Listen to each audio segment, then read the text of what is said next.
అధ్యక్ష, ఒక వ్యక్తి ధనదాహంతో ఎక్కడ చూసినా అవినీతి. నేను దీన్ని 41,000 కోట్ల రూపాయల అవినీతి జరిగిందని సిబిఐ ఛార్జ్షీట్ వేశాను. కనీసం అది చూసిన తర్వాతన మారతారని చెప్పి ఆలోచిస్తే డబ్బుల పిచ్చతో ఈ రాష్ట్రంలో ఏమేం చేశారో మీరు చూస్తే ప్రజలకు వచ్చే, ప్రభుత్వానికి వచ్చే ఆదాయం మొత్తం 5 సంవత్సరాల్లో దోపిడీ జరిగింది.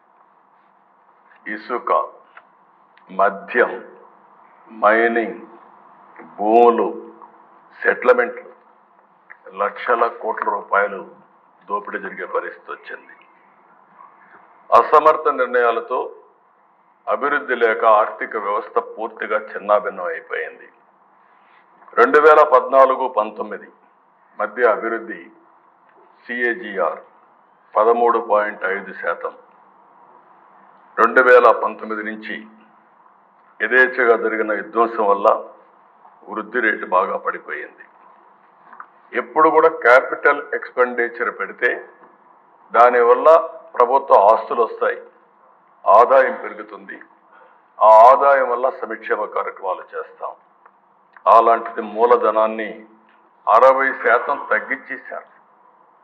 అంటే 40% పెట్టే పరిస్థితికి వచ్చారు. జలవనరులపై 56% తగ్గిపోయింది.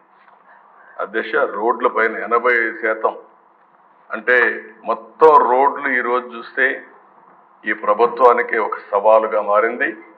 తప్పకుండా మళ్ళీ ఈ రోడ్లు బాగు చేసే బాధ్యత మనందరం తీసుకోవాల్సిన అవసరం తీసుకుంటాం.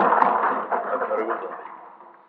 అదే వారికి అధ్యక్ష, రెవెన్యూ సమ్మిళిత వార్షిక వృద్ధి రేటు 12.8% నుంచి 8.1%కు తగ్గిపోయింది.